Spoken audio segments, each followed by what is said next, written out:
What if I told you the biggest risk is playing it safe?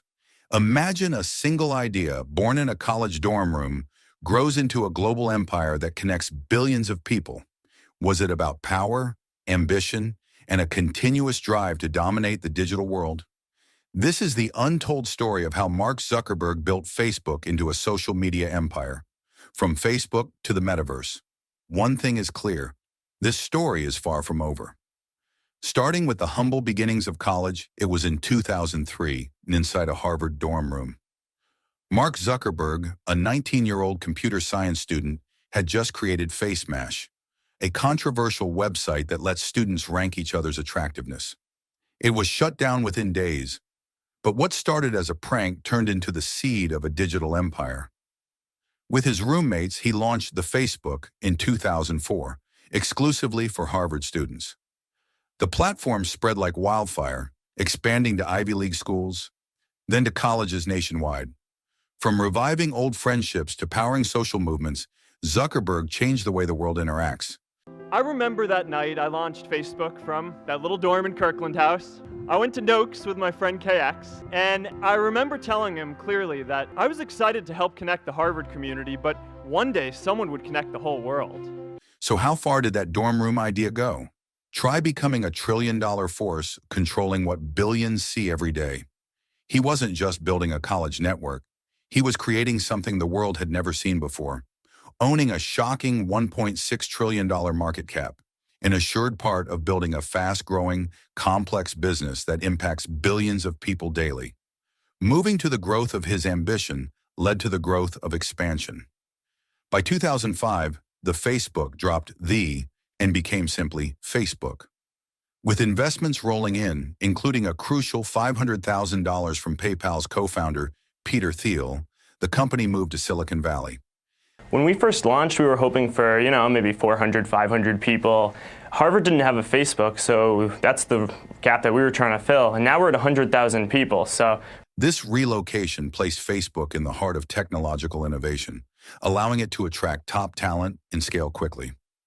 Zuckerberg wasn't just thinking about connecting students anymore. He wanted Facebook to be the foundation of social interaction worldwide. Suddenly, your grandma, your coworker, your high school crush, everyone was on Facebook. This expansion fastened its growth, making it a global situation. Along the way, Facebook didn't just grow. It acquired around 90 companies to extend its dominance. The most well-known are Instagram, WhatsApp, and Oculus. He rejected a $1 billion takeover offer from Yahoo when he was just 22. Why? Because Zuckerberg wasn't here to sell. He was here to win. That decision turned out to be a game changer. By the time Facebook went public in 2012, it was worth over $100 billion, a massive leap from its dorm room beginnings. And now let's talk about how Mark outsmarted the competition. By 2008, Facebook found itself in a fierce battle with MySpace, the reigning king of social media. MySpace was flashy, chaotic, and filled with blinking banners and auto-playing music. It felt like the Wild West of the internet. But Facebook? It was clean, simple, and most importantly, addictive. And did you know how Zuckerberg's innovation turned into a digital universe? He opened Facebook's API, Application Program Interface, inviting developers to create apps within the platform. Suddenly, Facebook wasn't just a website, it was an entire digital universe. Friends were playing games, sending virtual gifts, and interacting in ways never seen before. MySpace blinked, Facebook didn't, and in the blink of an algorithm, the crown had changed heads. But how did Zuckerberg always seem to stay one step ahead? Keep watching because the answer might surprise you. Coming up with the game-changing innovation of communication that changed our lives. Zuckerberg took bold, pioneering risks to get here. It all started with small yet transformative features, like the Facebook news feed in 2006 and the iconic like button in 2009. Features like the news feed, reactions, and live streaming didn't just make Facebook more engaging. They changed the way people shared their lives, stayed informed, and connected with the world. But Zuckerberg wasn't done. He didn't want you to just scroll. He wanted to own how you talk, how you share, how you live online. Then came Facebook Messenger, timeline, and Instagram, $1 billion app with 30 million users and zero revenue. Critics laughed, investors panicked, but Zuck was playing chess while everyone else played checkers. Today, Instagram has been estimated to be worth more than $100 billion if it were a standalone company. Think Facebook is dead? That myth couldn't be more wrong. No one uses it anymore. While it's true that younger users are shifting away, the overall numbers tell a different story. A stable user base. Instagram skyrocketed and Facebook secured its hold on the future of social media. Do you know that even great innovations can cause huge controversies and opposition?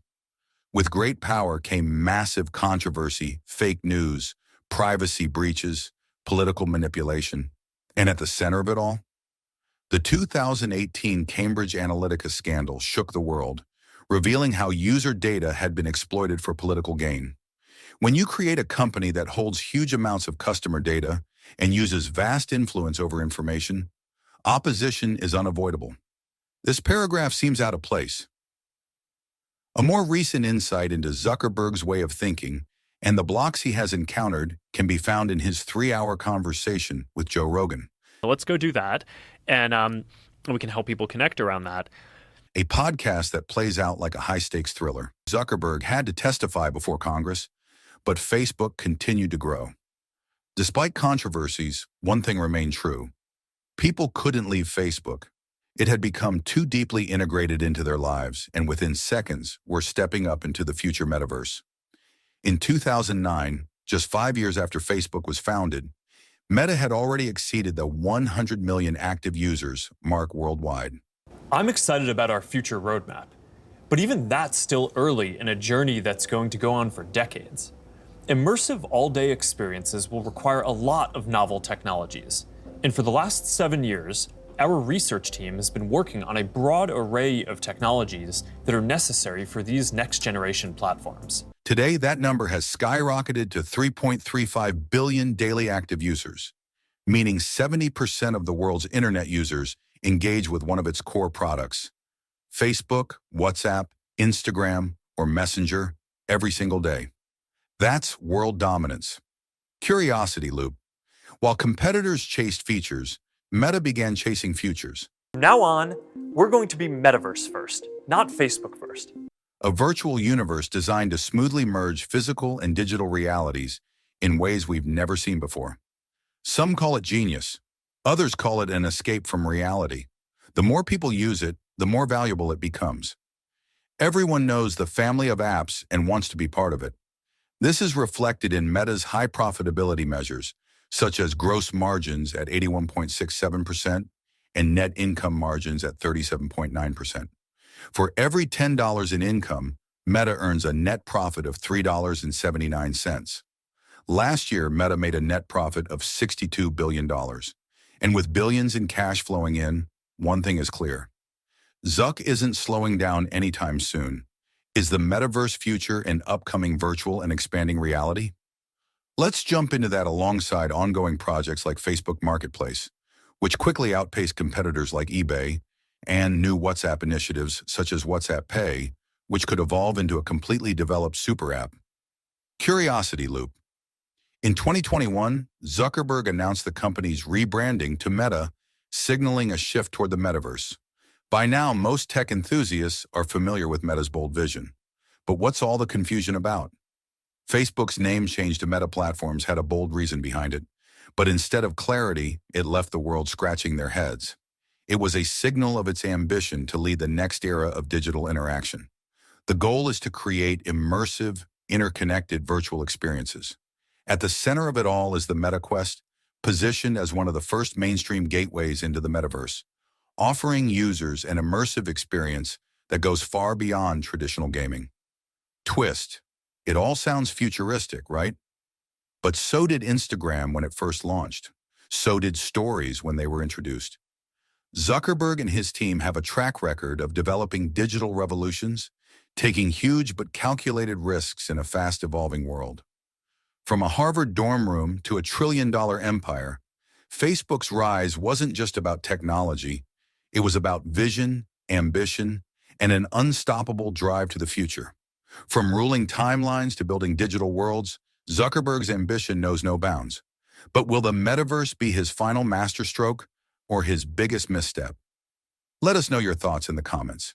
And if you enjoyed this deep dive, don't forget to like, share, and subscribe to Rich Mind Games, because as Meta navigates the challenges of this new digital limit, one thing is clear. This story is far from over. Maybe it's only just the beginning.